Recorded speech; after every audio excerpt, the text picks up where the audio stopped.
لا تجدن اشد الناس عداوۃ للذین آمنوا الیہود، اللہ کہتے ہیں تم مسلمانوں کا سب سے بڑا دشمن دنیا کی جتنی قومیں ہیں ان میں سب سے بڑا دشمن کس کو پاؤ گے؟ یہود کو پاؤ گے، اس کے بعد مشرکین کو پاؤ گے، اور اسلام کے سب سے زیادہ قریب تم کس کو پاؤ گے؟ نصارہ کو، عیسائیوں کو پاؤ گے۔ تو ان کو بہت عرصے سے، صدیوں سے کچھ دنیا میں ہوا نہیں تھا، تو ان کو بیٹھے بیٹھے پریشانی ہونا شروع ہو گئی۔ چند ان کے فسادی لوگ جمع ہوئے اور انہوں نے کہا کہ بھئی دنیا میں ہر قوم کے پاس ایک ملک ہے، ہر مذہب کے پاس ایک ملک ہے، تو ہمارے پاس بھی ہونا چاہیے۔ حالانکہ یہ بات ہی غلط ہے، دنیا میں ہر قوم کے پاس ملک نہیں ہے، دنیا میں لاکھوں قومیں ہیں، ملک تھوڑی لاکھوں ہیں۔ پاکستان میں کتنی قومیں ہیں؟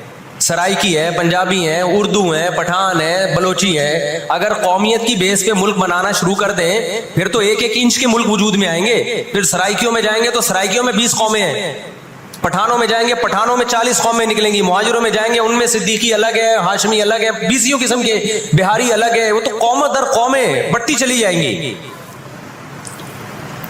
انہوں نے کہا دنیا میں ہر مذہب کے پاس ایک ملک ہے، حالانکہ یہ بات بھی سکھوں کے پاس کوئی الگ ملک ہے؟ کوشش کر رہے ہیں وہ بنانے کی، لیکن اب تک کی رپورٹ کے مطابق نہیں ہے۔ بہت ساری دنیا میں مذہب ہے جن کے پاس کوئی کنٹری نہیں۔ مذہب کی بیس پہ حکومت دنیا میں 3 قوموں نے کی ہے، مذہب کی بیس پہ، جو آسمانی مذاہب ہیں، یہود، عیسائی اور مسلمان۔ پہلی جنگ عظیم ختم ہونے والی تھی، دنیا امن و امان کی طرف آ رہی تھی، ان کو وہ دنیا کا امن پسند نہیں آیا۔ انہوں نے جناب طے کیا کہ ہمیں ایک ملک ملنا چاہیے۔ ان کے بڑے بیٹھے، کسی نے کہا افریقہ میں ہونا چاہیے، کسی نے کہا فلاں جگہ ہونا چاہیے، کسی نے کہا فلاں جگہ ہونا چاہیے۔ ان میں چند شرارتیوں کو خیال آیا کہ اگر ہم کسی بھی ملک میں کسی بھی زمین پہ اناؤنس کریں گے نا یہاں ہم نیا کنٹری بنانا چاہتے ہیں، تو ہمارے یہود خود اس پہ آمادہ نہیں ہوں گے، اس لیے کہ جو شخص کسی ملک میں سکون اور اطمینان کے ساتھ رہ رہا ہے، کوئی یہودی، تو وہ کیوں آئے گا ہجرت کر کے وہاں پہ؟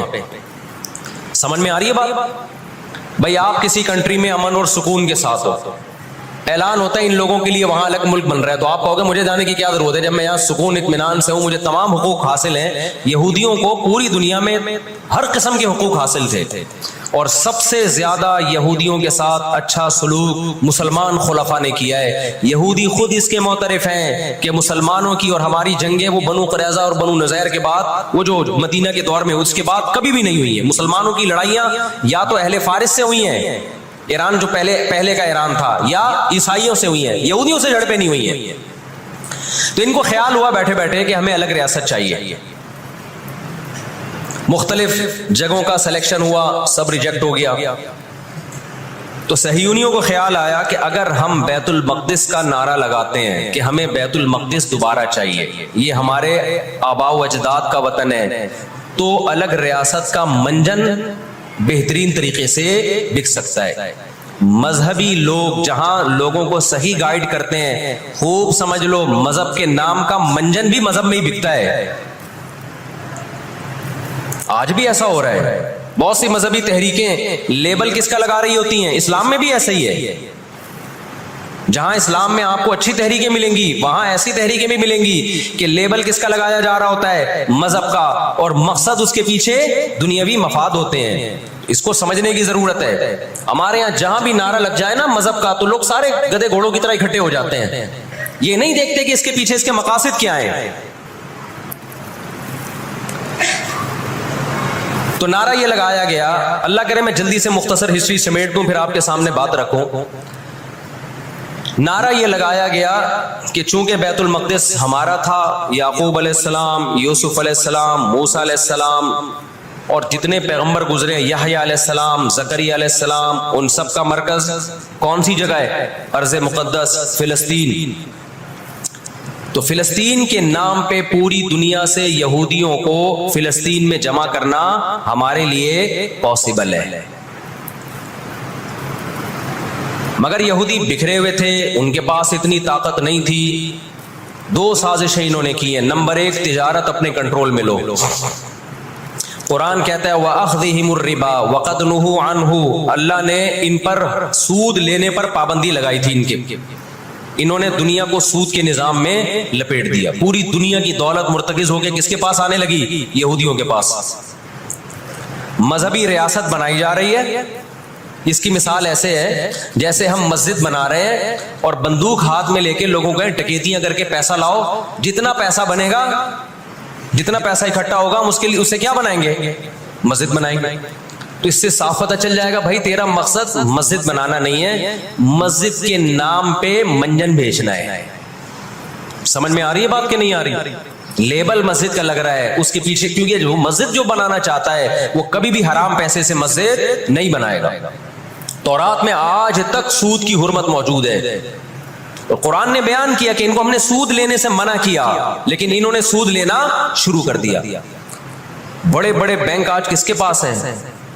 ان کے تانے بانے سارے کس سے جا کے ملتے ہیں؟ یہودیوں سے۔ بیٹھے بیٹھے پیسہ جمع کرنا شروع کیا۔ تبھی تو میں کہتا ہوں یہ جو بڑے بڑے جنرل اسٹور بنے ہوئے ہیں نا، مال بنے ہوئے ہیں، جو بینکوں سے سودی قرضہ لے کے کروڑوں روپے پھونک دیتے ہیں، اس کے بجائے نا اپنے ان غریب دکانداروں کے پاس جایا کرو جو اپنے باپ کی کمائی سے، وراثت کے پیسوں سے دکان بنا کے بیٹھے ہوئے ہیں۔ یہ جو سودی نظام ہے نا، سودی نظام، اس سے دنیا کی دولت مرتکز ہو کے چند ہاتھوں میں جاتی ہے، پھر وہ چند ہاتھ ہی آپ کے باپ بن کے بیٹھتے ہیں دنیا میں۔ جب سے ہی بڑے بڑے اسٹورز بننا شروع ہوئے ہیں، مال بننا شروع ہوئے ہیں، یہ چھوٹے موٹے دکانداروں کی جو حلال کی آمدن تھی، ان کی جو بینکوں سے قرضے نہیں تھے، جو دادے پردادے سے محنت کر کے آ رہے تھے اور اب اتنا جمع کیا کہ ایک دکان بنا لیں، وہ سارے ایک طرف رہ گئے، اور ایک سرمایہ دار اٹھتا ہے بینکوں سے اربوں روپے کا قرضہ لے کے ایک بہت بڑی بلڈنگ بنا دیتا ہے اور بیٹھ کے نوٹ چھاپتا ہے۔ وہ یہ کون سا ان کی خون پسینے کی کمائی ہوتی ہے؟ تو اس عذاب میں دنیا کو کس نے دھکیلا؟ سودی نظام میں، بولو، یہودی نے دھکیلا۔ ان کے شاطر دماغ نے کام کیا کہ پوری دنیا کی معیشت کس کے کنٹرول میں لے کر آؤ؟ اپنے کنٹرول میں۔ آج اگر حاجی، ہم یہاں سے حج کرنے جاتے ہیں نا، میں نے ایک دفعہ سعودی عرب میں کسی سے پوچھا کہ یہودیوں کو یہ کھٹکتا نہیں ہے اتنے لاکھ لوگ آ رہے ہیں، 40 لاکھ 50 لاکھ لوگ حج کر کے جا رہے ہیں، ان کو کھٹکتا نہیں ہوگا اتنی اللہ نے مسلمانوں کو عزت دی؟ انہوں نے کہا ان کو نہیں کھٹکتا، یہ چاہتے ہیں کہ 40 لاکھ کے بجائے 80 لاکھ لوگ حج کیا کریں۔ وجہ اس کی یہ کہ وہاں سارا مال ان کی کمپنیوں کا بکتا ہے۔ میں سمجھا پا رہا ہوں اپنی بات؟ ساری پروڈکٹ کس کی بکتی ہیں؟ منجن انہی کا بک رہا ہے وہاں بھی۔ تو چاہتے ہیں 40 لاکھ کے بجائے کتنے لاکھ حج کیا کریں؟ 80 لاکھ حج کیا کریں۔ اللہ میاں نے حج کا جہاں تذکرہ کیا نا، وہاں تجارت کا بھی تذکرہ کیا ہے۔ لیس علیکم جناح ان تبتغوا فضلا من ربکم، مسلمان جب حج کرنے جاتے تھے تو تجارت بھی کرتے تھے، کیونکہ پوری دنیا سے مسلمان آ رہے ہیں، ایک ملک میں ایک چیز سستی ہے، دوسرے ملک میں وہ مہنگی ہے، تو اس ملک والا یہ سستی چیز لے گیا، یہ والا یہ سستی چیز لے گیا، دونوں پارٹیوں کو پیسہ مل رہا ہے، حج بھی ہو رہا ہے، پیسہ بھی مل رہا ہے۔ صحابہ کو خیال آیا کہ یہ تو ہم حج کرنے جا رہے ہیں، اس میں ہم بزنس بھی اگر کرتے ہیں تو ہمارے تو حج کا اجر ضائع ہو جائے گا۔ اللہ نے فرمایا نا نا نا نا نا، اگر تم حج کے ساتھ تجارت بھی کرو گے، تجارت کا فائدہ بھی ملے گا اور حج کا بھی پورا پورا ثواب ملے گا تمہیں۔ کیوں؟ اللہ چاہتے تھے کہ حج کے ذریعے معیشت بھی مسلمانوں کی مضبوط ہو۔ اللہ تھوڑی مسلمانوں کو کمزور دیکھنا چاہتے ہیں۔ آج حج مسلمان کر رہا ہے، گناہ بھی معاف کروا کے آ رہا ہے، فائدہ کس کو ہو رہا ہے؟ یہودی کو ہو رہا ہے۔ میں نے وہاں سعودی عرب میں کسی بڑے سے پوچھا، میں نے کہا یار آپ مسلمانوں کی پروڈکٹ یہاں کیوں نہیں بیچتے؟ انہوں نے کہا ایک دفعہ ہم نے پاکستان سے مرغی منگوائی تھی، چکن پاکستان سے منگوائی تھی تاکہ بلا شک و شبہ حلال ہو، ان سب کو پتا ہو کہ حلال ہے۔ ایک دفعہ بھیجی، اس کے بعد 2 نمبری کی ان لوگوں نے، تو سعودیہ نے بین کر دیا۔ آپ کے جتنے مسالے ہیں نا، میں نام نہیں لے رہا کمپنیوں کے، ایک ایک کا نام لے کے بتاتا۔ میں ابھی مسقط ایک ہفتہ رہا ہوں، میں نے وہاں دبا کے بد پرہیزی کی ہے، لڈو بھی کھائے، مٹھائیاں بھی کھائیں، بریانیاں بھی پھوڑی، ایک دفعہ پیٹ خراب نہیں ہوا۔ جرمنی گیا، پھوڑ پھاڑ کے آیا، پیٹ خراب نہیں ہوا۔ سعودی عرب گیا، پھوڑ پھاڑ کے آیا، پیٹ خراب نہیں ہوا۔ یہاں آیا ہوں، کھچڑی کھا کے پیٹ خراب ہو جاتا ہے۔ پتہ نہیں کیا کھلا رہے ہیں یار ہمیں۔ مسقط میں نے پوچھا یار یہاں پیٹ نہیں خراب ہو رہا؟ انہوں نے کہا یہاں آپ کے مسالوں پر پابندی ہے، پاکستان سے مسالوں پر یہاں کیا ہے؟ پابندی ہے، اس لیے پیٹ خراب نہیں ہو رہا۔ جرمنی میں مجھے وہاں لوگوں نے بتایا کہ جرمنی میں پاکستانی مسالوں پر کیا ہے؟ پابندی ہے، اس لیے پیٹ خراب نہیں ہو رہا۔ جہاں پاکستان سے مسالہ جائے گا، لوگوں کے پیٹوں کی ایسی کی تیسی کر دے گا وہ۔ یہ ہے بزنس۔ سمجھ رہے ہو؟ پھر کچھ مسالے آ رہے ہیں وہاں پہ لیکن ان میں وہ ٹیسٹ نہیں ہے جو یہاں ہے. وجہ کیا ہے کہ یہاں جو کیمیکل ڈل رہا ہے نا ٹیسٹ کے لیے, وہ کیمیکل کے بغیر جا رہے ہیں, پھر وہ ایکسپورٹ ہو رہے ہیں, اس لیے اس میں وہ ٹیسٹ نہیں لیکن صحت نہیں خراب کر رہے. یہاں فوکس کیے جا رہا ہے ٹیسٹ کو, صحت گئی تیل لینے, اور آپ اور میں کھا رہے ہیں الحمدللہ, آتے ہی پیٹ خراب ہو گیا. خیر, تو یہود نے کس کو, اب دیکھو یہود نے بڑی ایمانداری سے بزنس کیا کہ ہم ایسی پروڈکٹ مارکیٹ میں بیچیں گے جو ایک نمبر ہوگی, اور بہت ساری سازشیں بھی کی, ایسی ایسی سازشیں ہوئی ہیں. انہوں نے دیکھا کہ جو مسلمان کمپنی بہت زیادہ آگے بڑھ رہی ہے نا, آپ کو یاد ہے پولکا کمپنی, پولکا کے ہم آئس کریم میں کھایا کرتے تھے بچپن میں, عیدی ملتی تھی. ایسی بڑی بڑی کمپنیوں کو جب دیکھا نا ترقی کر رہی ہیں, منہ مانگی قیمت دے کے خرید کے بند کر دیا کہ ایک دفعہ انویسٹ کر دو, اچھا خاصا لگا دو پیسہ, لیکن ان کو آگے نہیں بڑھنے دو. اس کا نتیجہ یہ نکلا کہ دنیا غلام بنتی چلی گئی. اکنامکلی کس کی غلام بن گئی؟ آج امریکہ اسرائیل کو غلط کہہ کے بھی کس کا ساتھ دیتا ہے؟ مجھے یاد ہے چند سال پہلے امریکی صدر نے بیان دیا تھا اسرائیل نے یہ غلط کیا ہے, یونائٹڈ نیشن کے لا کی پابندی نہیں کی ہے, لیکن ہم پھر بھی کس کے ساتھ ہیں؟ پورے الفاظ بتا رہا ہوں میں, پھر بھی ہم کس کے ساتھ ہیں؟ مانتے ہوئے. اس کو پتا ہے, وہ اس کی مثال وہ 50-50 میں ایک آیا کرتا تھا نا, 50-50 میں ایک کلپ وائرل ہوا ہے کہ کمنٹری ہو رہی ہے کہ سلیم اللہ بہت اچھا کھیل رہا ہے اور کلیم اللہ تو کھیل ہی نہیں رہا. اب لوگ جو کمنٹری کرنے والا ہے اس سے کہہ رہے ہیں بھائی یا تو کھیل ہی نہیں رہا, وہ جو تماشائی تھے وہ چھوڑ کے جانے لگے تو غلط کمنٹری کر رہا ہے. اس نے کہا تم جہنم میں چلے جاؤ لیکن کھیل یہی صحیح رہا ہے, بھلے تم جاؤ. انہوں نے کہا ہم گھر جا رہے ہیں, انہوں نے کہا تم گھر نہیں, تم جہنم میں جاؤ, لیکن یہی سلیم اللہ بہترین کھیل رہا ہے. پھر دکھایا کہ پیچھے بندوق رکھی ہوئی ہے کسی نے. تو اس وقت امریکہ کو گچی سے کس نے پکڑا ہوا ہے؟ طاقت امریکہ کے پاس زیادہ ہے, سازشیں کس کے پاس زیادہ ہیں؟ اسرائیل کے پاس. معیشت پہ ایسا قبضہ کیا ہوا ہے, گچی سے پکڑا ہوا ہے کہ ہلنا نہیں, ہلنا نہیں, ہلنا نہیں.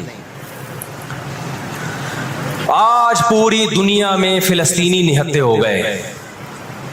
جب اسرائیل کے قیام کا اعلان کیا نا یہودیوں نے, تو دو کام کیے, میں جلدی سے بات کو سمیٹوں. ایک تو یہ کہ معیشت کس کے کنٹرول میں لو؟ سود کے ذریعے, بزنس کے ذریعے, حلال تجارت کے ذریعے اس طرح سے کنٹرول میں آتی نہیں ہے.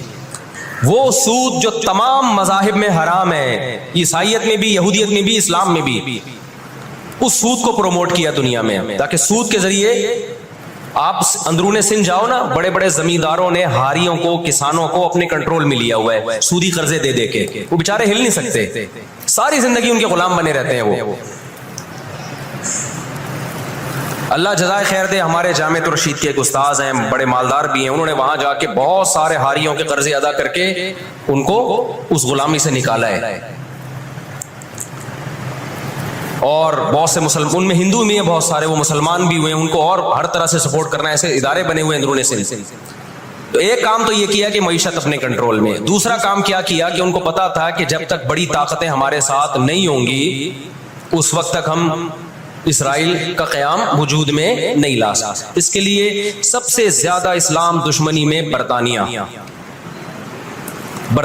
کے ساتھ ایگریمنٹ ہوا. اور آپ حیران ہوں گے, برطانیہ کی اسمبلی میں جب یہ قانون پاس ہوا, قرارداد پاس ہوئی ہے کہ ہم نے فلسطینیوں کو, اسرائیلیوں کو, یہودیوں کو فلسطین میں جا کے آباد کرنا ہے, تو آپ حیران ہوں گے کہ اس میں اس کی سب سے زیادہ مخالفت اسمبلی میں موجود ایک شخص نے کی جو یہودی تھا. اس نے ایک آواز اٹھائی کہ اگر ہم نے ایسا کیا تو اب تک 1000 سال سے زیادہ عرصہ ہو گیا ہماری مسلمانوں سے کبھی لڑائی نہیں ہوئی ہے. اگر ہم نے ایسا کیا تو پوری مسلم دنیا ہمارے اگینسٹ ہو جائے گی, اور دنیا ایک نہ ختم ہونے والی جنگ میں آپ دنیا کو جھونک دو گے. وہ یہودی تھا, اس نے اس پالیسی کے خلاف آواز اٹھائی, مگر برطانیہ کو اس سے کوئی سروکار نہیں تھا. اس کا کیا جا رہا ہے بھائی اس میں نے بتایا نا, یہ دنیا کے بڑے بڑے جو تہذیب سکھاتے ہیں نا ہمیں, ان کی تہذیب بس یہی ہوتی ہے کہ روڈ ایسے پار کرنا ہے آپ نے, اور لال بتی پہ آپ نے رک جانا ہے, ٹیکس آپ نے ٹائم پہ ادا کرنا ہے. یہ چھوٹی موٹی, ایک مسجد سے چپل چرانے والا چور ہوتا ہے نا, پٹتا وہی ہے. کبھی بڑے اسمگلر کو دیکھا آپ نے؟ کیا ہو گیا بھائی, گھنٹی بجا کے بھاگنے والا بچہ پکڑا بھی جاتا ہے, پٹتا بھی ہے. مسجد سے چپل چرانے والا پٹتا بھی ہے. لیکن کچھ چور ایسے ہوتے ہیں 3 پیس سوٹ اور ٹائی میں, بڑا زبردست بریف کیس ان کے پاس, اس میں پورا اسمگلنگ کا پیسہ ہوتا ہے, لاکھوں لوگوں کی جان اس میں خون بہا ہوتا ہے, اس کا پیسہ ہوتا ہے, عزتوں کے سودے ہوتے ہیں. تو یہ بڑی بڑی طاقتیں اس طرح کرتی ہیں. اور کمال کی بات ہے, راحت اندھوری کا ایک شعر ہے نا, کہ مجھے شعر تو یاد نہیں رہا, اس کا مفہوم یاد رہ گیا ہے, کہ ہمارے قاتلوں کو کہاں ڈھونڈتے پھرو گے. ایک شاعر نے تو کہا ہے کہ اپنی معشوقہ کو, کہ ہمارے قاتلوں کا, یعنی ہماری قاتل تو آپ ہو, آپ کی محبت میں ہم مرے ہیں. اس نے کہا کہ ہمارے قاتلوں کو کہاں ڈھونڈتے پھرو گے. وہ کیا ہے کہ ہمیں قتل کا الزام ہم ہی پر رکھ دو, ہم ہی پر الزام ڈال دو, یعنی مقتول ہی پہ الزام ڈال دو کہ یہی قاتل ہے. آج دنیا میں سب سے زیادہ دہشت گردی کا شکار مسلمان ہو رہا ہے, کشمیر میں بھی. اور میں کشمیر کے بارے میں نیوز چینل کی رپورٹ پیش نہیں کر رہا, میں دنیا میں جاتا ہوں, مقبوضہ کشمیر کے مسلمانوں سے بھی ملتا ہوں. نام ان کے ہائی لائٹ نہیں کیے جا سکتے, ان کی ویڈیو نہیں ڈالی جا سکتی, ورنہ انڈیا ان کو تنگ کرے گا. مقبوضہ کشمیر میں کوئی ایک مسلمان ایسا نہیں ہے جو انڈین گورنمنٹ سے خوش ہو. ابھی مسقط میں ایک خاتون ملی مقبوضہ کشمیر سے, مجھے تو لوگ پہچان لیتے ہیں, کہنے لگے مفتی صاحب خدا کا واسطہ آپ آواز اٹھائیں, ہم پر بہت ظلم کر رہا ہے انڈیا, بہت مار رہا ہے ہمیں کشمیر میں, بتاؤ دنیا آواز اٹھا رہی ہے اس پہ, کیونکہ مسلمان کا خون بہ رہا ہے. روہن گیان میں کس کا خون بہتا ہے؟ برما میں مسلمان کا خون بہتا ہے. فلسطین میں کس کا خون بہ رہا ہے؟ مسلمان کا خون بہ رہا ہے. جہاں مسلمان کا خون بہے گا دنیا منہ پہ ٹیپ لگا لیتی ہے. جہاں کوئی ایک غیر مسلم, ہماری نظر میں مسلمان کا خون بہے یا غیر مسلم کا, ہم فرق نہیں کرتے, کسی پہ بھی ظلم ہوگا ہم آواز اٹھائیں گے. لیکن دنیا یہ فرق کرتی ہے, لیبل یہ لگاتی ہے کہ انسانیت پہلے مذہب بعد میں, لیکن ان کا ایٹیٹیوڈ بتاتا ہے کہ ان کی نظر میں مذہب پہلے ہے, انسانیت بعد میں ہے. دنیا میں سب سے سستا خون مسلمان کا ہو گیا ہے. تو دو کام کیے, نمبر ایک اکنامکلی مضبوط کرنا ہے, سود کے ذریعے, تجارت کے ذریعے نہیں, سودی تجارت کے ذریعے. اس کے بعد کیا کیا, برطانیہ سے معاہدہ ہوتا ہے, اور چند سالوں میں 1917 میں برطانیہ نے اعلان کیا کہ بھئی ہم پوری دنیا سے یہودیوں کو لا کے کہاں آباد کریں گے؟ فلسطین میں.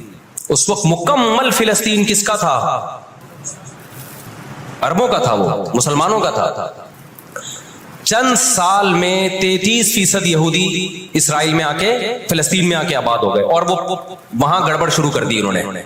نہتے فلسطینیوں کو مارنا, قتل کرنا, ان کی زمینوں پہ قبضہ کرنا. فلسطینیوں نے آواز اٹھائی, اور غیرت مند لوگ ہیں وہ, انہوں نے کہا لن نترک شبرا للذل, ہم ایک بالش بھی نہیں دیں گے. جب تک سلطان عبد الحمید تھا نا, خلیفہ مسلمانوں کا, اس نے یہودیوں سے کہا تھا کہ شاپر میں مٹی اٹھا کے بھی لے جانے نہیں دوں گا فلسطین کی.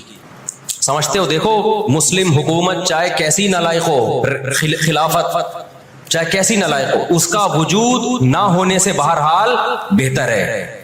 آج لوگ کہتے ہیں ترک بدعتی تھے, ترک میں مزار تھے. میں مانتا ہوں یہ چیزیں غلط تھیں, لیکن اب مزار ختم ہو گئے, اس کے بجائے دوسری غلط چیزیں بہت ساری آ گئی ہیں, اور بہت ساری الٹی چیز. جب تک ایک ہماری ریاست تھی, ایک حکومت تھی, نہ بوسنیا کا مسئلہ کھڑا ہوا تھا اور نہ اسرائیل کا مسئلہ کھڑا ہوا تھا. تو 33% یہودی آ کے آباد ہوئے. 1945 میں جب پہلی جنگ عظیم کا خاتمہ, دوسری جنگ عظیم کا خاتمہ ہوا, برطانیہ کی ایسی کی تیسی ہو گئی تھی. قرآن کہتا ہے وَكَذَلِكَ نُوَلِّي بَعْضَ الظَّالِمِينَ بَعْضًا, یہ عجیب الفاظ ہیں قرآن کے, ہم بعض ظالموں کو بعض کے ذریعے پٹواتے ہیں. ہندوستان میں بہت سارے علماء کھڑے ہوئے انگریز کے خلاف, لیکن شکست ہوئی. اللہ نے پٹوایا کس سے؟ برطانیہ کو, ہٹلر کے ذریعے. ٹھیک ہے برطانیہ جنگ ہارا نہیں, لیکن اتنا کمزور ہو گیا, جو اس نے 200 سال محنت کی تھی بر صغیر پہ کنٹرول کرنے کے لیے, اسے اندازہ ہو گیا کہ اب میں وہ کنٹرول برقرار نہیں رکھ سکتا. اور ہٹلر کے ایصال ثواب کے لیے بر صغیر کے مسلمانوں کو اور ہندوؤں کو آزادی ملی. کس سے؟ برٹش سے آزادی ملی. تو اب کیا ہوا؟ یونائٹڈ نیشن بن چکی تھی, اس کے پیچھے بھی بہت بڑی سازش تھی. خیر یونائٹڈ نیشن جب وجود میں آئی ہے تو برطانیہ تو پیچھے ہٹا, یونائٹڈ نیشن آ گئی. 1947 میں یونائٹڈ نیشن نے فلسطینیوں کی مرضی کے بالکل خلاف ایک کام کیا کہ بٹوارا کیا جائے یہاں تک یہودیوں کا اور یہاں تک کس کا؟ فلسطینیوں کا. یہ پہلی غلطی تھی یونائٹڈ نیشن کی. جب عدالت انصاف نہیں کرتی نا تو پھر لوگ خود بخود غیر قانونی کاموں پہ آتے ہیں. عدالت جب اپنی ذمہ داری پوری کرتی ہے لوگ غلط چیز کی طرف نہیں جاتے. 1948 میں یا 49 میں آج دنیا میں بہت سے لوگ کہتے ہیں یہ عرب کنٹریز کیوں نہیں کر رہے. بھائی عرب ممالک 3 بڑی جنگیں لڑ چکے ہیں. یہ جو لوگ الزام لگاتے ہیں نا کہ عرب چپ کر کے بیٹھے ہوئے ہیں, مصر کیوں نہیں کر رہا. مصر کی سرحد ملتی ہے اسرائیل سے, شام کی سرحد ملتی ہے, اردن اور لبنان کی سرحد ملتی ہے. یہ سارے ملک 3 بڑی جنگیں لڑ چکے ہیں اسرائیل کے خلاف, لیکن فتح کس کو ہوئی ہے؟ اسرائیل کو. کیوں؟ اس کے پیچھے کون تھا؟ اس کے پیچھے امریکہ تھا. تو آپ اپنے ملکوں کو برا بلا کہہ کے اس سے کچھ بھی حاصل ہونے والا نہیں ہے. اس سے ان کا وجود بھی ختم ہو جائے گا. 3 بڑی جنگیں ہو چکی ہیں.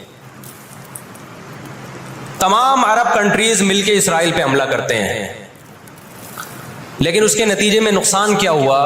یونائٹڈ نیشن نے جو لکیر کھینچی تھی نا یہودیوں کے لیے, یہودی اس لکیر کو کراس کر کے آگے بڑھ گیا اور 80% فلسطین پہ یہودی نے قبضہ کر لیا.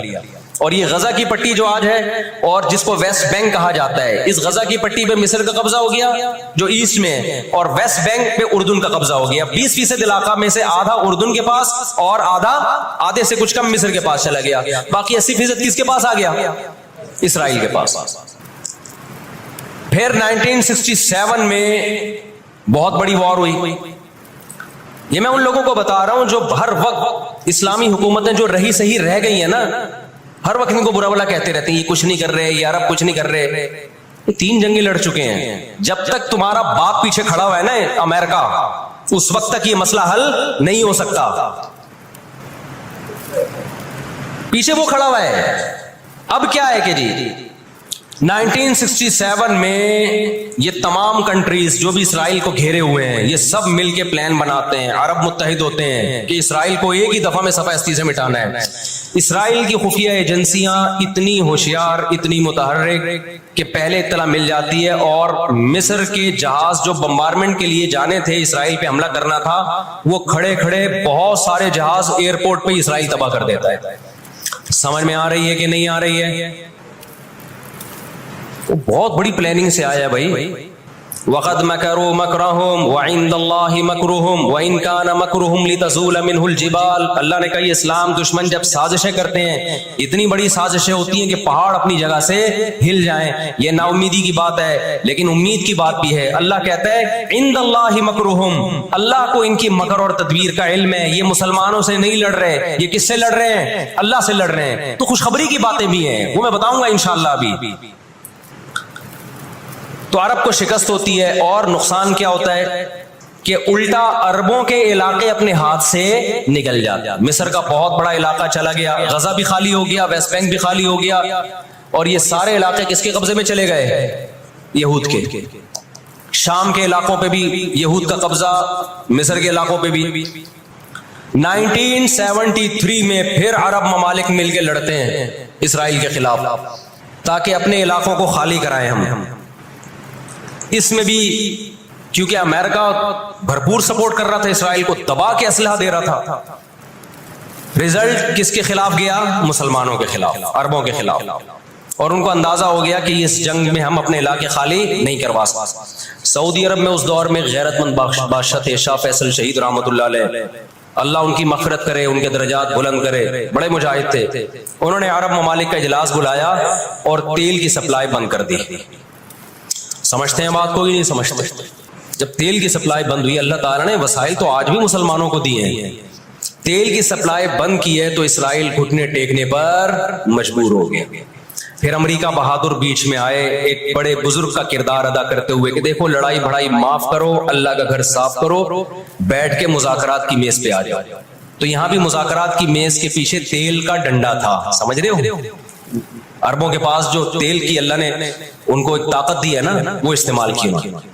لیکن لڑائی معاف کرنے میں بھی بہت سارے گیم کھیل گیا.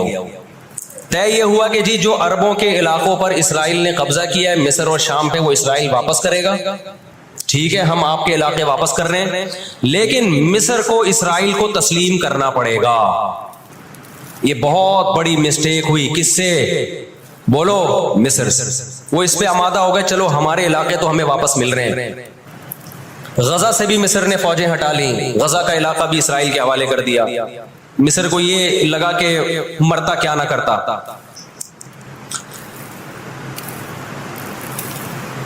مصر نے جب یہ علاقے واپس کیے اور اسرائیل کو تسلیم کیا تو بہت سارے عرب کنٹریز مصر کے خلاف ہو گئے اور عرب اتحاد سے مصر کو نکال دیا، وہ جو بعد میں داخل بھی کر لیا، پھر 1989 میں دوبارہ داخل کر لیا۔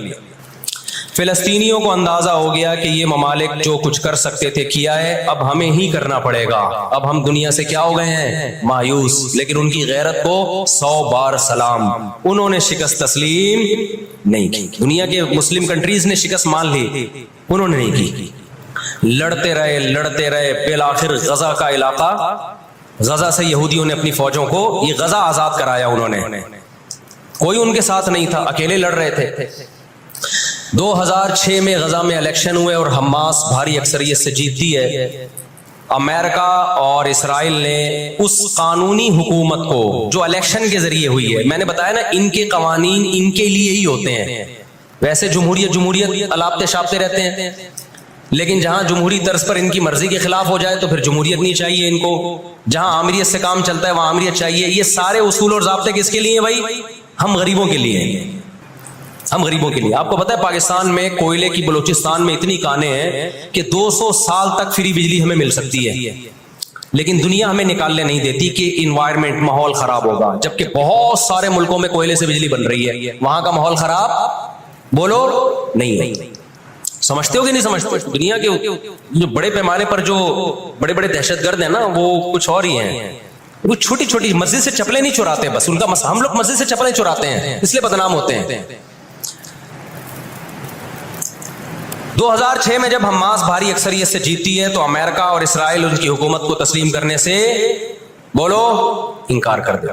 اچھا 1956 میں بھی لڑائی ہوئی ہے، آپ کو پتا ہے وہ لڑائی کیسے ختم ہوئی؟ اسرائیل کو سپورٹ کیا برطانیہ اور فرانس نے، وہ پیچھے ہٹے رشیا کی دھمکی سے۔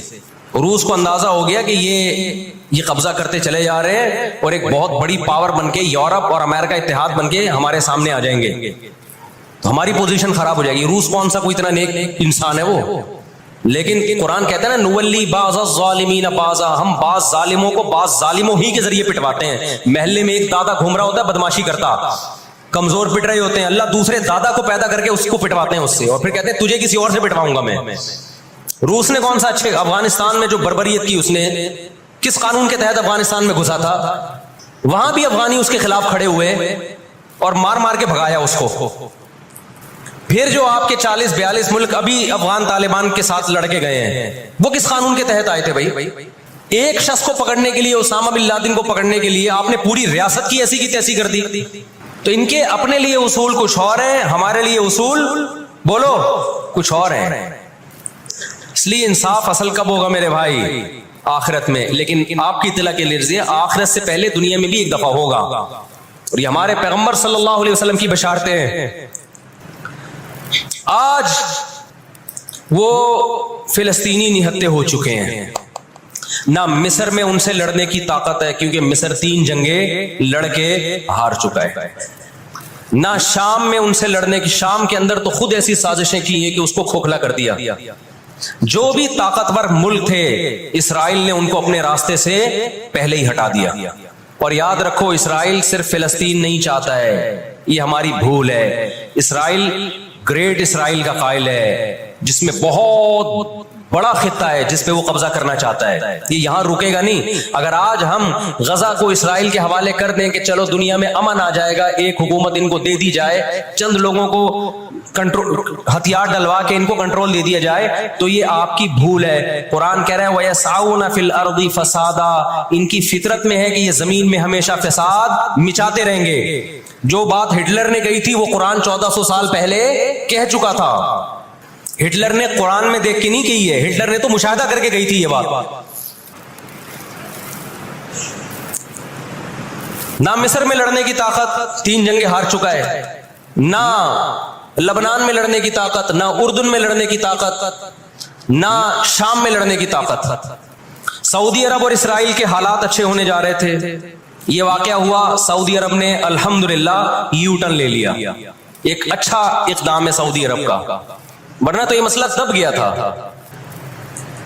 سعودی عرب پیچھے ہٹ گیا, اردن پیچھے ہٹ گیا, بہت سارے اسلامی ملک جو جا رہے تھے کم از کم اس واقعے کے نتیجے میں پیچھے ہٹے ہیں, وہ ایک اسٹیپ پیچھے کی طرف آئے ہیں. اور اب اتنی جلدی آگے جا نہیں سکتے, ان کی اپنی عوام نہیں چھوڑے گی ان کو. اگر یہ آگے کی طرف گئے, یہودیوں سے انہوں نے دوستی لگانے کی, اسرائیل سے دوستی لگانے کی کوشش کی. میں بار بار کہتا ہوں جب میں یہودی کا لفظ استعمال کرتا ہوں تو اس سے صہیونی اور اسرائیلی مراد ہوتے ہیں, جو اسرائیل کو سپورٹ کر رہے ہیں. سارے یہودی اس میں داخل نہیں ہیں. آج بھی بہت سارے یہودی وہاں فلسطینیوں کو سپورٹ کر رہے ہیں, دنیا میں مظاہرے ہو رہے ہیں فلسطینیوں کے حق میں. ہمیں اس بارے میں کیا ہدایات ملتی ہیں قرآن و سنت میں؟ وقت بتائیے, یہ گھڑی آگے تھوڑی سی, وقت کافی زیادہ ہو گیا. میں انشاءاللہ ہمیں اس بارے میں قرآن و سنت میں کیا ہدایات ملتی ہیں اس پر میں انشاءاللہ جمعے کی نماز کے بعد کچھ دیر بات کروں گا. وقت چونکہ بہت ہو گیا, جمعے کی نماز پہ لیٹ ہو جاتی ہے. اللہ تعالیٰ غزہ میں جو اہل اسلام پہ, فلسطینیوں پہ ظلم ہو رہا ہے, اللہ تعالیٰ ان کی مدد کرے, اور غاصب اسرائیل کو اللہ تعالیٰ ہدایت دے, جو ہدایت کے قابل نہیں ہے تو اللہ ان کو تباہ و برباد کرے. دیکھیے نبی صلی اللہ علیہ وسلم نے فرمایا, بخاری مسلم کی حدیث ہے, تقاتلون الیہود حتی یختبی احدکم وراء الحجر فیقول الحجر یا مسلم هذا یہودی فاقتل هذا یہودی ورائی فاقتلہ. نبی صلی اللہ علیہ وسلم نے فرمایا تمہاری یہود سے لڑائی ہوگی, جہاد ہوگا, یہاں تک کہ کوئی یہودی اگر پتھر کے پیچھے چھپے گا تو پتھر کہے گا کہ اے مسلمان یہ یہودی ہے, اس کو قتل کر دے, یہ میرے پیچھے چھپا ہوا ہے. ہر درخت بھی گواہی دے گا, ہر پتھر بھی گواہی دے گا, الا الغرقد, سوائے غرقد درخت کے. یہودیوں کا کوئی مقدس درخت ہے جو اسرائیل میں بہت زیادہ لگاتے بھی ہیں یہ لوگ. نبی صلی اللہ علیہ وسلم نے جب یہ بات ارشاد فرمائی تو اس وقت مسلمانوں کی یہودیوں سے ایسی کسی لڑائی کا تصور بھی نہیں تھا. ایک پیش گوئی تھی جو کسی کے خواب و خیال میں بھی نہیں تھا کہ صدیوں بعد جا کے ایسا ہو سکتا ہے. اس سے بھی پتہ چلتا ہے کہ ہمارے نبی صلی اللہ علیہ وسلم کی جو پیش گوئیاں ہیں وہ اگر وہ پوری نہیں ہوئی تو آپ ٹائم کا انتظار کریں, ایک وقت پوری ہو جائیں گی.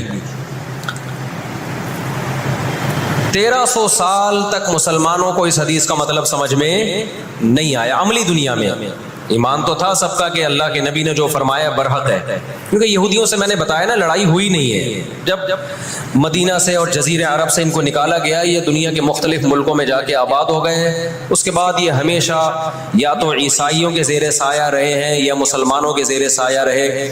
ان کی لڑائی اگر ہوئی عیسائیوں سے ہوئی ہے, مسلمانوں سے ان کا کبھی ٹاکرا نہیں ہوا. لیکن پیغمبر صلی اللہ علیہ وسلم نے کیا فرمایا صحابہ سے, تقاتلون, تم لڑو گے. تم سے مراد یہ امت لڑے گی, ایک وقت آنے والا ہے اور ایسی لڑائی ہوگی, ایسی لڑائی ہوگی کہ حتی یختبی احدکم وراء الحجر, کہ پتھر اور درخت بھی یہودی کا ساتھ دینا چھوڑ دیں گے. آج دنیا جن حالات کی طرف جا رہی ہے نا, یہ ایسا لگتا ہے کہ اس حدیث کے پورا ہونے کا ٹائم آ گیا ہے. ہم جب قرآن مجید پڑھتے تھے, اب بھی پڑھتے ہیں, لیکن جب طالب علمی کے دور میں جب سمجھ کے پڑھنا سیکھا ہم نے, تو ہم جگہ جگہ قرآن میں دیکھتے تھے ضربت علیہم الذلہ, اللہ نے ان پر ذلت کو مسلط کر دیا ہے. میں بار بار کہوں یہودیوں سے ہماری مراد علی الاطلاق سارے یہودی نہیں ہیں, کیونکہ میرے بیان کو لوگ شارٹ کاٹ کے, شارٹ کلپ بنا کے غلط چلاتے ہیں. ابھی میرا ایک بیان کسی نے چلایا, میں بیان میں کہہ رہا ہوں کہ عورت اور مردوں کی نماز میں جو فرق ہے کسی حدیث سے اگر ثابت نہیں ہے تو یہ بھی تو حدیث سے ثابت نہیں ہے کہ عورتیں صفا مروہ میں چلیں گی, دوڑیں گی نہیں. یہ بھی تو حدیث سے ثابت نہیں ہے کہ عورتیں آہستہ لبیک کہیں گی. آگے میں نے پوری ڈیٹیل میں بات کی ہے. کسی نے میرا اتنا سا کلپ چلا دیا اور جواب میں کسی دوسرے کا کلپ چلا دیا کہ دیکھو فلاں فلاں حدیث تو ہے, فلاں حدیث تو ہے جس میں آتا ہے عورتیں صفا مروہ پہ چلیں گی. حالانکہ میں ان حدیثوں کا جواب اس کلپ میں دے چکا ہوں. نمبر 1 وہ مرفوع حدیثیں نہیں ہیں, نمبر 2 وہ صحیح روایتیں نہیں ہیں, من گھڑت ہیں, یا تو بہت درجے کی ضعیف ہیں, اس قابل نہیں ہے کہ ان کو دلیل کے طور پہ پیش کیا جائے. لیکن شرارتی نے میرا آدھا کلپ چلایا اور دوسرے اسکالر کا میرے مقابلے میں لگا دیا. نیچے لوگ کہہ رہے ہیں مفتی کو حدیثوں کا نہیں پتا اور ان صاحب کو حدیثوں کا پتا ہے. تو آپ کر لیں جو مرضی کرنا ہے, قیامت میں اللہ حساب و کتاب لے لے گا. تو میرے کلپ لوگ ادھورے چلاتے ہیں. ہمیں اللہ کا شکر ہے ان لوگ, ہم نہیں کہہ رہے ہم بہت بڑے فنٹر ہیں, یہ جو آج کل کے یوٹیوبرز آ رہے ہیں نا, جو نئے نئے اسکالرز آ رہے ہیں, ان سے قرآن کا بھی الحمدللہ زیادہ پتہ ہے, حدیثوں کا بھی ان سے الحمدللہ زیادہ پتہ ہے. ہم نے جن استاذوں سے حدیثیں پڑھی ہیں نا, ان کے 20-20 سال کے تجربے ہیں حدیث پڑھانے کے, اور وہ اردو میں نہیں پڑھاتے, وہ عربی میں پڑھتے ہیں, عربی میں پڑھاتے ہیں, اور اسماء الرجال کے بڑے بڑے علامے ہیں. سمجھتے ہو کہ نہیں سمجھتے؟ اور میں نے تو دور حدیث جو کیا ہے نا, دور حدیث ہم نے تو الگ ہی اسٹائل میں کیا ہے. ہم پر تو پابندی تھی کہ جب حدیث کا سبق ہوگا تو ہم نے خود عربی کتابیں دیکھ کر, عربی شروحات دیکھ کر لیکچر کو تیار کرنا ہے, سند بھی خود پڑھنی ہے, سند کی بحث بھی, اور پوری بحث بھی خود ہی تیار کرنی ہے. تو اس اسٹائل میں جب انسان حدیث پڑھتا ہے تو اس کی استعداد اور زیادہ بڑھ جاتی ہے. آج کل کے جو نئے نئے اسکالر آ رہے ہیں, ان سے کہو کہ بغیر زبر زیر پیش کے نا حدیث کی ایک سند پڑھ کے دکھا دیں, مفہوم تو اگلی چیز ہے. تبھی ہم کہتے ہیں سامنے بیٹھ کے جو مسائل حل ہوتے ہیں نا, وہ یوٹیوب پہ کلپ بازیوں سے نہیں ہوتے. ان سامنے بیٹھتے نہیں ہیں لوگ. میرے 3 دنیا میں مناظرے ہوئے ہیں, 3, اور تینوں میں الحمدللہ اللہ نے مجھے فتح دی ہے. 3 ابھی چونکہ موضوع اسرائیل کا چل رہا ہے, یہ مناظروں کی بحث کرنا مناسب نہیں ہے, وہ میں پھر کسی اور وقت بتاؤں گا. لیکن مناظرے کچھ اصول اور ضابطے کے تحت ہوتے ہیں تو ہوگا. بغیر ضابطوں کے کوئی بھی آگے بیٹھ کے مرغوں کی طرح لڑنا شروع کر دے, اس کو بحث مباحثہ نہیں کہتے, اس کو مرغوں کی لڑائی کہتے ہیں. تو مرغوں کی لڑائی میں ہم اپنے آپ کو نہیں دھکیلتے, ہم ٹرم اینڈ کنڈیشن فکس کر کے بات کرنے پر آمادہ ہوتے ہیں. سمجھتا ہے کہ نہیں سمجھتا؟ تو 3 ہوئے میرے, پھر کبھی بتاؤں گا انشاءاللہ. ابھی تو یہ اسرائیل کا ٹاپک زیادہ ہے, میں ان جھگڑوں سے جو آج کل کے اسکالرز کے چل رہے ہیں. تو بار بار میں کہتا ہوں, میرا کلپ ادھورا چلاتے ہیں نا, تو کوئی یہودیوں کے خلاف نہ چلائے. سارے یہودی ایک جیسے نہیں ہیں. ہم اسرائیل کے اگینسٹ ہیں, تو ہماری جو لڑائی ہوگی اسرائیل سے ہوگی. حدیث میں جس یہودی سے لڑائی کا ذکر ہے, اس سے مراد بھی کون سے یہودی ہیں؟ یہ فتنہ پرست اور شر پسند یہودی ہیں جو اسرائیل پہ غاصبانہ قبضہ, فلسطین پہ جنہوں نے غاصبانہ قبضہ کیا ہوا ہے. سمجھتے ہو کہ نہیں سمجھتے؟ تو آپ صلی اللہ علیہ وسلم نے فرمایا کہ تقاتلون الیہود, تمہاری جنگ کس سے ہوگی؟ یہود سے ہوگی. دجال کس کا سپورٹر ہوگا؟ بولتے کیوں نہیں؟ ابھی تو دجال آیا نہیں ہے اور آپ نے بولنا چھوڑ دیا ہے. جب آئے گا تو پھر تو اچھوں کی بولتی بند ہو جائے گی. کس کا سپورٹر ہوگا وہ؟ ہاں, میں عرض کر رہا تھا کہ ہم جب قرآن پڑھتے تھے, ضربت علیہم الذلہ, قرآن کہتے ہیں ہم نے ذلت ان کے اوپر دے ماری ہے, ان فسادوں کی وجہ سے جو یہ کرتے رہے ہیں دنیا میں, ان فسادات کی وجہ سے. ہم جب پڑھتے تھے ہم کہتے تھے اے اللہ, آج تو یہودی ذلیل نہیں ہے. اسرائیل کتنا پاورفل ہے کہ گچی کس کی پکڑی ہوئی ہے اس نے؟ امریکہ کی. ہندوستان کو گچی سے پکڑا ہوا ہے. تو آج تو بڑی عزت ہے. میں نے اپنے استاد سے یہ سوال پوچھا, انہوں نے بڑا معقول جواب دیا, اور یہ تفسیر کی کتابوں میں بھی لکھا ہے. دیکھیں, آپ یہودیوں کی ہسٹری اٹھا کے دیکھیں نا, ہمیشہ کوئی نہ کوئی ایسا ان پر مسلط ہوا ہے جنہوں نے ان کی شرارتوں کا مزہ ان کو دنیا میں چکھایا ہے. قرآن سے بھی یہ بات ثابت ہے کہ ان کو ان کی شرارتوں کا مزہ, عذاب جو ہے وہ دنیا میں ملتا رہے گا. میں بار بار کہتا ہوں, ہٹلر نے بھی ان کو عذاب دیا ہے. ہٹلر سے پہلے بھی اسلامی نہیں بلکہ دنیا کی تاریخ میں بہت سے ہٹلر گزر چکے ہیں جنہوں نے ان کی شرارتوں کے ان کو دنیا میں سزا دی ہے. ہم پھر بھی بتائیں, ہم ہٹلر کے حامی نہیں ہیں جو ظلم اس نے کیا, لیکن وہ بھی ان کی شرارتوں سے بیزار تھا. قرآن کہہ رہے ہم نے ان پر ذلت کو دے مارا ہے. دنیا میں بہت دفعہ رسوا ہوئے یہ. اب کیا ہے؟ یہ آخری ذلت ہے یہودیوں کی, جو اب کس کے ہاتھوں ہونے والی ہے؟ فلسطینیوں کے ہاتھوں. آپ کو معلوم ہونا چاہیے, جب دنیا میں کسی کو بہت زیادہ ذلیل کیا جاتا ہے نا, تو پہلے اس کو عزت دی جاتی ہے. کسی کے گلے میں آپ جوتوں کا ہار پہنا دو, یہ بھی ایک ذلت ہے. اور ایک طریقہ یہ 3 پیس سوٹ ٹائی میں آپ اس کو صدارت کی کرسی پہ بٹھائیں اور پھر آپ اس کو جوتوں کا ہار پہنا دیں. بتاؤ کون سی بڑی ذلت ہے؟ یہ دوسری ذلت پہلی ذلت سے بڑی ہے. پوری دنیا میں مار کھانے کے بعد نا, اپنی شرارتوں کی وجہ سے, آج اللہ نے ان کو ایک تھوڑی سی حکومت دی ہے. ایک چھوٹا سا کنٹری, آپ اگر اسرائیل کو نقشے میں دیکھیں گے تو کراچی بھی بڑا ہے اسرائیل سے. اتنا چھوٹا ملک, اتنا چھوٹا ملک, اور تعداد بھی بہت تھوڑی. اللہ نے انہیں کچھ وقت پنپنے دیا ہے.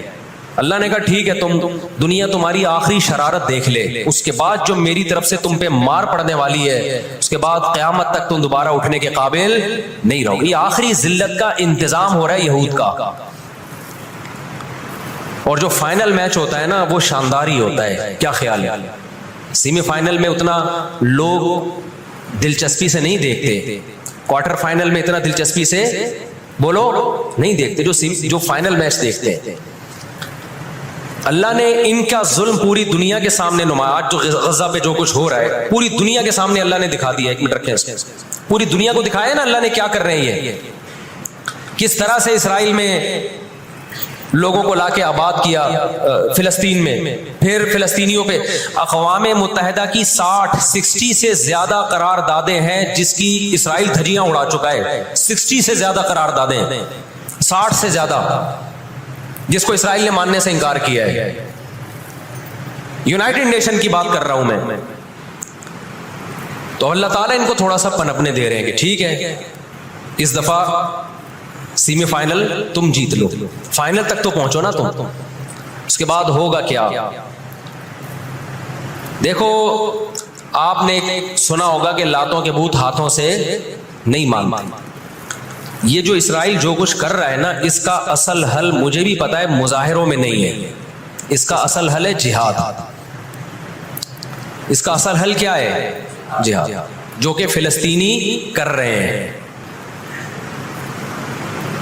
میں نے جب لوگوں کو یہ کہا نا کہ اپنے ملک میں پرامن مظاہرے کرو، لوگوں نے کہا لو پرامن مظاہروں میں لگا کے لوگوں کی صلاحیتیں خراب کر رہے ہیں۔ ہم آپ کو جہاد سے نہیں روکتے، لیکن آپ جہاد اپنے ملک میں کرو گے توڑ پھوڑ کر کے، یا جہاں یہودی ظلم کر رہا ہے وہاں لڑائی کرو گے آپ۔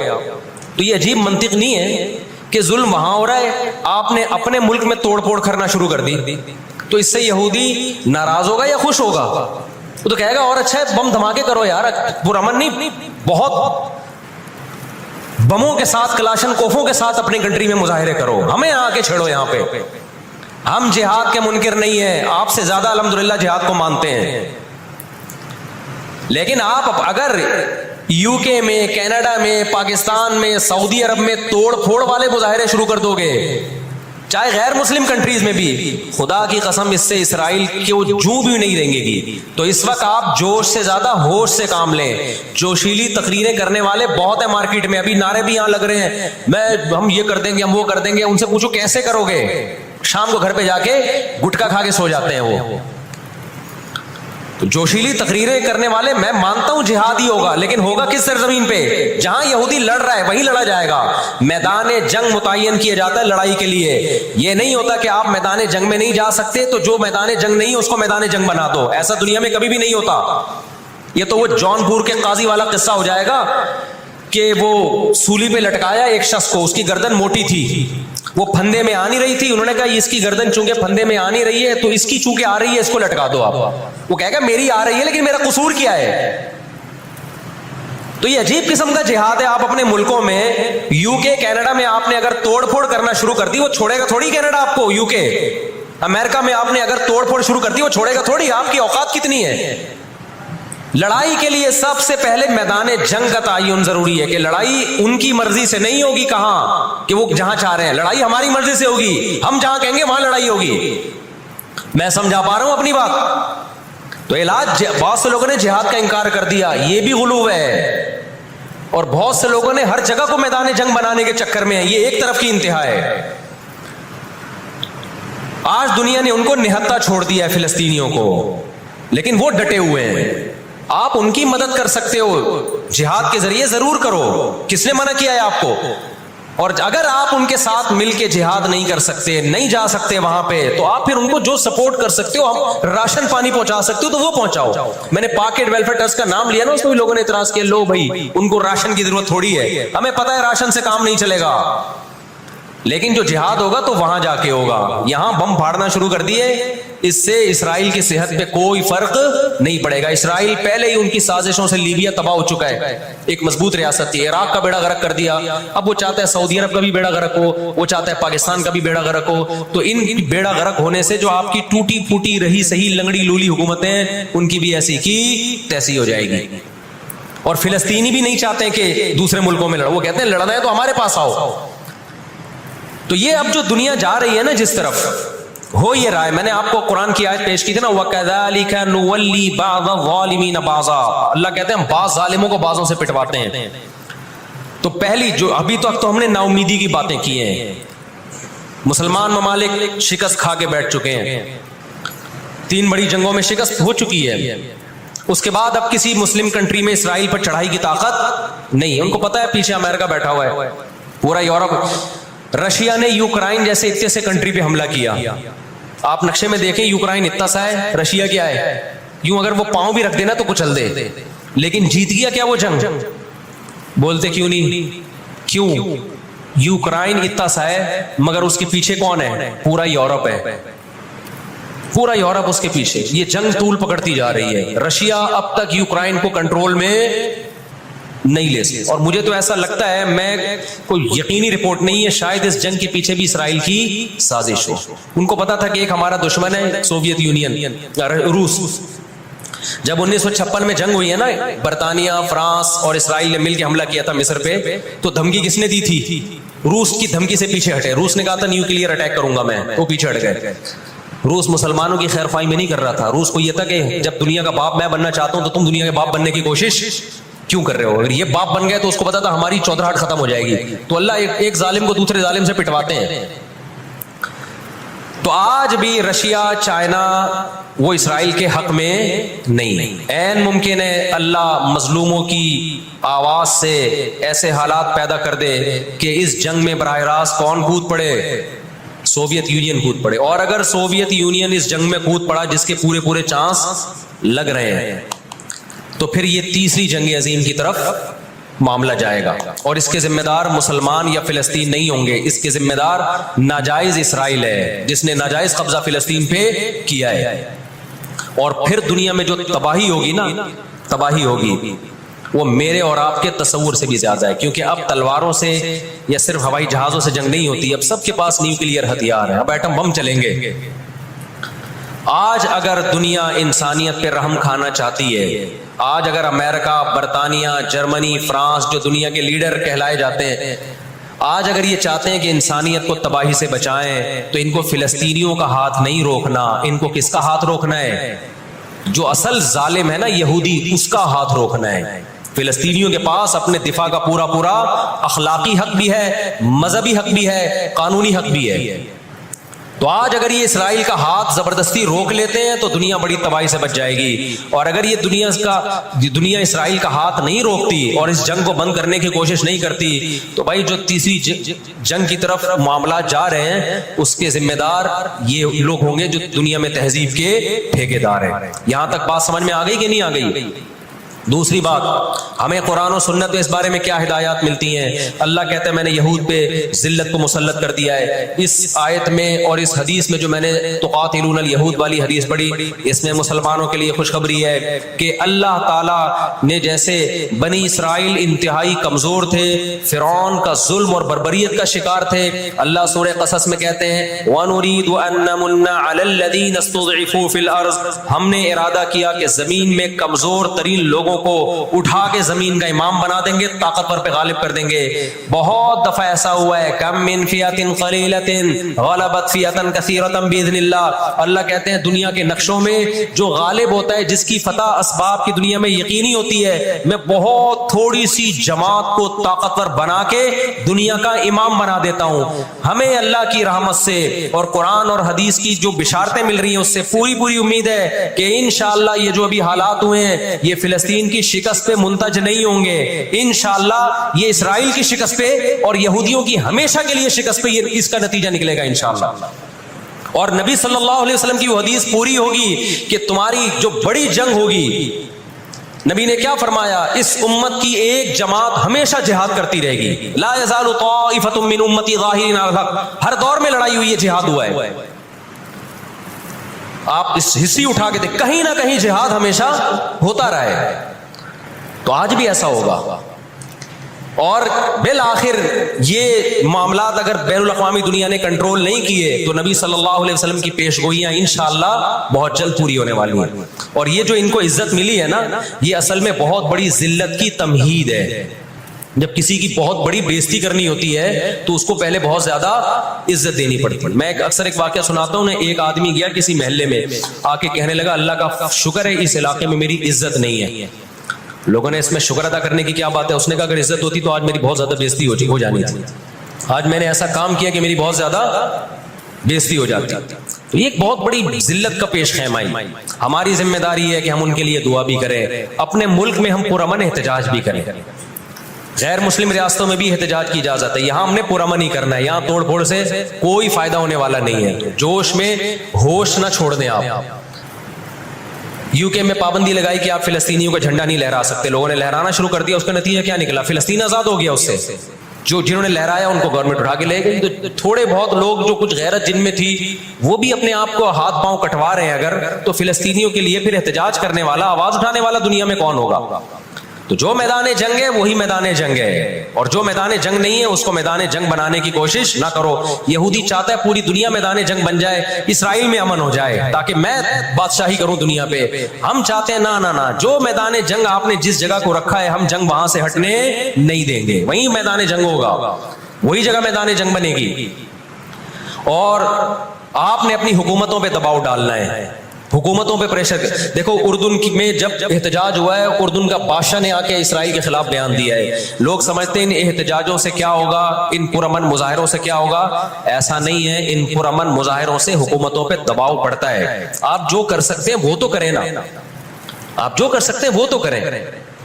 اور احتجاج اور مظاہروں کی کال سیاسی جماعتیں دیتی ہیں، مفتیان کرام نہیں دیتے. لوگ مجھے کہہ رہے ہیں آپ بلاؤ احتجاج کا دھرنا، ہم آئیں گے. مجھے پتہ ہے 4 آدمی بھی نہیں آئیں گے،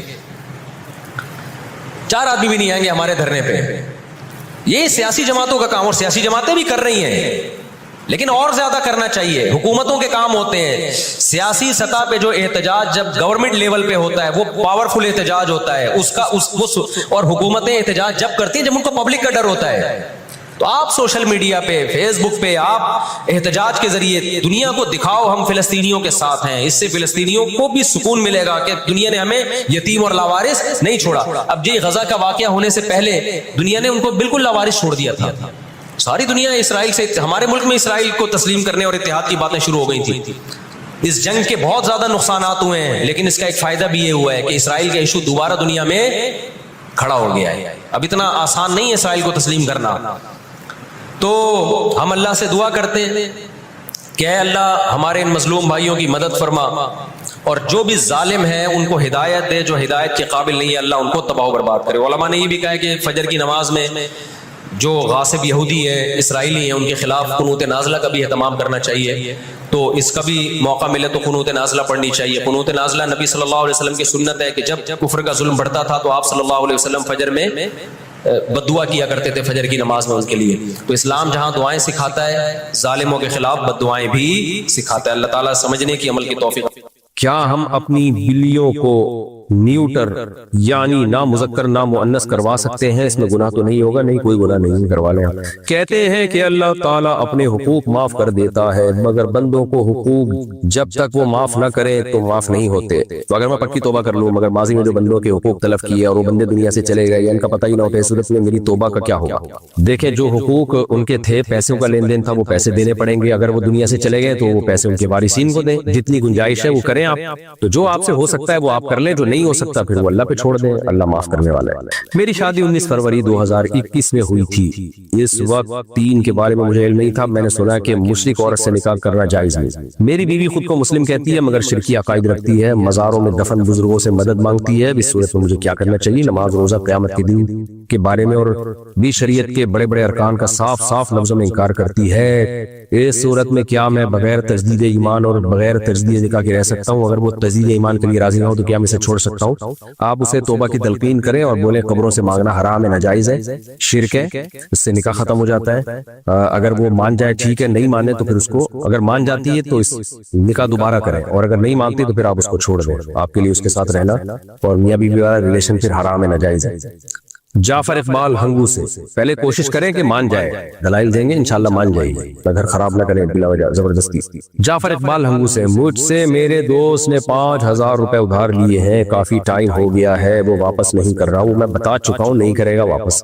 کیا میں اس کی دکان سے اس کے 5000 روپے کے بدلے میں کوئی سامان لے سکتا ہوں؟ کیونکہ پیسے نہیں دے رہا۔ لے سکتے ہیں، بالکل لے سکتے ہیں، تو جائیں کچھ چیز لے کے آ جائیں جو 5000 کی۔ اگر مرد اپنی بیوی کو بات بات پر یہ بولے کہ میں نے نہیں رہنا تمہارے ساتھ، چلی جاؤ اپنے گھر، تمہیں پیپر دے دوں گا، ایسی صورت میں مرد اور عورت کے لیے کیا ہدایت؟ ان الفاظ سے طلاق تو نہیں ہوئی، یہ تو طلاق کی دھمکی ہے، طلاق نہیں ہے۔ باقی مرد کو چاہیے یہ باتیں نہ کرے، اپنی جھگڑوں کو حل کریں، یا بیوی خاندان والوں کو بلائیں اگر آپس میں حل نہیں ہو رہے۔ بغیر نیت کے بیوی کو مہر دینے سے مہر ادا ہو جائے گا یا پھر اسے دینا ہوگا؟ بغیر نیت کے بھی مہر ادا نہیں ہوتا، اور بیوی کو بتائے بغیر دینے سے بھی ادا نہیں ہوگا۔ آپ بتائیں گے کہ مہر کی رقم دے رہا ہوں اور وہ ایز اے مہر ایکسپٹ کرے گی تو وہ ادا ہوگا، ورنہ تو ہر آدمی بیوی کو جیب خرچی تو دے رہا ہوتا ہے، مرنے سے پہلے بولے کہ بیگم میں نے جتنی پاکٹ منی دی تھی وہ سارا مہر ہو گیا، بیگم بولے گی ہم تو مہر سمجھ کے نہیں لیتے رہے اس کو۔ تو جب مہر دیا جائے اس کو بیوی کو بتایا جائے کہ بیگم میرے ذمہ جو مہر کی رقم تھی یہ میں دے رہا ہوں اور اب مہر ختم ہو گیا۔ تو جب تک یہ اس طرح وضاحت نہیں کرے گا وہ رقم مہر نہیں کہلائے گی، وہ غریبی کہلائے گی۔ کیا بہروئی اور سالی اور گھر والی ایک ہی کمرے میں سو سکتے ہیں، ایک ہی کمرے میں رہ سکتے ہیں؟ نہیں رہ سکتے، سالی کا پردہ ہے بہنوئی سے، وہ جائز نہیں ایک ساتھ رہنا۔ اگر زکوٰۃ 7.5 تولے سونے پر ہے تو اس دور میں 5000 روپے تولہ سونا تھا اور اب تقریباً 3 لاکھ روپے تولہ ہے، تو اس پر تھوڑی روشنی ڈالیے۔ روشنی کس پہ ڈالنی ہے؟ آپ نے تو رپورٹ پیش کی ہے کہ اس وقت ایسا تھا اب ایسا ہے۔ آپ شاید اس پہ روشنی ڈالنا چاہ رہے ہیں کہ 5000 روپے تولہ سونا تھا اور اس وقت آپ نے زکوٰۃ نہیں دی اور اب پرانی زکوٰۃ دینا چاہتے ہیں تو کس قیمت پہ دیں گے؟ تو اگر خالی سونا ہی تھا آپ کے پاس اور 1 روپے بھی نہیں تھا تو سونے کی موجودہ ویلیو پہ آپ زکوٰۃ دیں گے، اور اگر سونے کے ساتھ کچھ رقم تھی تو پھر سونے کا نصاب نہیں دیکھا جاتا، 52.5 تولے چاندی کی قیمت دیکھی جاتی ہے، تو پھر قیمت کے حساب سے دیں گے، یعنی اس وقت سونے کی جو قیمت تھی وہ کم تھی تو اسی قیمت کا 2.5% دینا پڑے گا آج آپ۔ میں نو مسلم ہوں، 6 سال پہلے مسلمان ہوا تھا تو ترنت نماز فرض ہو گئی تھی، ترنت بولے تو فوراً۔ 1 سال مجھے نماز سیکھنے میں لگ گیا تھا، تو کیا مجھے قضاء عمری پڑھنی پڑے گی؟ بہت ٹینشن میں ہوں۔ اگر آپ نے نمازیں پڑھی ہیں تو پھر قضاء عمری پڑھنے کی ضرورت نہیں ہے۔ جو سیکھنے میں ٹائم لگا تو جس طرح بس ارکان بھی اگر ادا ہو گئے تھے نا، جیسے آپ کو سورہ فاتحہ نہیں آتی تھی لیکن آپ سورہ فاتحہ سیکھ رہے تھے اور جتنی سیکھتے تھے اتنی پڑھ لیتے تھے، قیام کر لیتے تھے، رکوع کر لیتے تھے، 2 سجدے، جو یعنی جو ارکان ہوتے ہیں نماز کے بیسک ارکان، تو آپ کی نماز ہو گئی۔ غیر مسلم جب مسلمان ہوتا ہے نا تو جتنا ٹائم اس کو سیکھنے میں لگتا ہے تو وہ سیکھنے والا ٹائم میں شرعاً وہ معذور ہوتا ہے، تو وہ پھر اس کی نماز ہو جاتی ہے۔ البتہ رکعتیں اور سجدے پورے ہونے چاہیے، یہ ضروری ہے۔ اگر رکعتیں بھی پوری نہیں تھی، کیونکہ رکعتیں سیکھنے میں تو ٹائم نہیں لگتا نا، جیسے فجر کے 2 فرض پڑھنے ہیں آپ نے، 2 رکعتیں پڑھنی ہے، تو اب 2 رکعتیں اور ہر رکعت میں 2 سجدے تو کرنے ہی پڑیں گے۔ سیکھنے میں ٹائم لگتا ہے، تحیات کو سیکھنے میں اور سورہ فاتحہ اور قرآن کی کوئی سورت کو سیکھنے میں ٹائم لگتا ہے۔ تو اس سیکھنے میں جو ٹائم لگا تو اس میں جس طرح بھی آپ نے پڑھ لی آپ کی نماز ادا ہو گئی ہے۔ تو جو نمازیں پڑھ لی ہیں جیسے تیسے بھی پڑھی ہو ان کو لوٹانے کی ضرورت نہیں ہے، جو پڑھی نہیں سرے سے تو وہ دوبارہ آپ کے ذمہ ہے، پھر اس پہ توبہ استغفار بھی ضروری ہے۔ جب بھی کوئی غیر مسلم مسلمان ہوتا ہے نا تو اس کو نماز میں کتنا حصہ سکھا دینا چاہیے فوراً، یہ خوب سمجھ لیں۔ جیسے اسلام میں داخل ہو اس کو سب سے پہلے جو نماز کا ٹائم ہو، جیسے کوئی غیر مسلم عصر کے ٹائم پہ مسلمان ہوا ہے تو اس کو فوراً بتا دیں بھائی اب عصر کی نماز آپ نے پڑھنی ہے۔ تو کیسے پڑھنی ہے؟ ظاہر ہے اس کو تو نہیں آتی، اس کو وضو کرا دے بھائی اس طرح سے وضو کرنا ہے، اور یہ بتا دے عصر کی 4 رکعتیں ہوتی ہیں اور 4 رکعتوں میں کیا ہے؟ قیام ہے، رکوع ہے، سجدہ ہے، 2 سجدے ہیں، اس طرح سے اتنا بھی یعنی اللہ اکبر کہہ کے نیت باندھ لے اور پھر اس طرح سے نماز پڑھ لے۔ ہاں ٹائم اس کو لگے گا سورہ فاتحہ سیکھنے میں، تو سب سے پہلے جو چیز غیر مسلم کو یاد کرائی جائے گی وہ ہے سورہ فاتحہ۔ جیسے ہی سورہ فاتحہ یاد ہو جائے تو پھر اس کو مختصر سی کوئی قرآن کی سورت انا اعطیناک الکوثر فصلی لربک وانحر ان شانئک هو الابتر یہ یاد کرا دیں، یا قل هو اللہ احد یاد کرا دیں، اور تیسرے نمبر پہ سب سے پہلے اس کو التحیات یاد کرا دیں، التحیات للہ والصلوات والطیبات، السلام علیک ایھا النبی ورحمۃ اللہ وبرکاتہ، السلام علینا وعلی عباد اللہ الصالحین، اشہد ان لا الہ الا اللہ واشہد ان محمدا عبدہ ورسولہ یہ یاد کرا دیں، اور تکبیر تحریمہ یعنی نماز کی نیت باندھنی اللہ اکبر کہہ کے اور نماز ختم کرنی ہے السلام علیکم ورحمۃ اللہ، اتنا اس کو آ گئی نا تو بس فرض ادا ہو جائے گا۔ پھر بے شک رکوع سجدے کی تسبیحات نہ بھی پڑھے تو نماز ہو جاتی ہے، اس سے رکوع سجدے کی تسبیحات سیکھتا رہے گا آرام سے، سبحان ربی العظیم سبحان ربی الاعلی، تو نماز کا جو ایک ڈھانچہ قائم ہو جاتا ہے نا وہ اتنا سیکھنے سے بھی ہو جاتا ہے۔ تو جب بھی کوئی غیر مسلم مسلمان ہو آپ نے کیا سکھانا ہے؟ سب سے پہلے اس کو کہنا بھائی ابھی والی نماز پڑھو، وضو کرا دیں، بہتر پہ غسل کرا دیں اس کو. سنت یہی ہے کہ نبی صلی اللہ علیہ وسلم جب کوئی غیر مسلم مسلمان ہوتا تھا غسل کا حکم دیتے تھے. تو اگر حالت جنابت میں ہے تو پھر تو غسل فرض ہے. تو غسل کرا دیا اس کو اور فوراً بولا بھائی آپ نے اب وقتی نماز پڑھنی ہے کیونکہ نماز قضا نہ ہوگا. وہ کیسے پڑھے گا آپ بتا دیں بھائی عصر کی نماز ہے 4 فرض پڑھ لو. بھائی مجھے تو فاتحہ نہیں آتی, کوئی بات نہیں, فاتحہ سیکھتے رہنا, ابھی صرف ایسے کر لو اللہ اکبر کہہ کے نیت باندھ کے کھڑے ہو جاؤ. اگر جماعت کی نماز ہو رہی ہے تو جماعت میں شامل کر لیں اس کو, پھر تو بولے بھائی بس اللہ اکبر کہہ کے پیچھے کھڑے ہو جاؤ اور امام جو کچھ کر رہے ہیں آپ اس کے ساتھ ساتھ کرتے رہو. اللہ اکبر کہہ کے نیت باندھنا ہے اور السلام علیکم ورحمۃ اللہ کہہ کے نماز ختم کرنی ہے. یہ 2 لفظ تو فوراً سکھا دیں اور پھر تیسرے نمبر پہ سورہ فاتحہ سکھا دیں اس کو اور قل اللہ سکھا دیں اور اتحیات سکھا دیں. تو ساری زندگی اتنی بھی پڑھتے رہے گا نا تو نماز اس کی ہو جائے. انڈیا سے کسی نے پوچھا ہے کسی کے دل میں محبت کیسے ڈالیں, کوئی وظیفہ یا قرآن کی کوئی صورت ہے تو پلیز بتا دیں.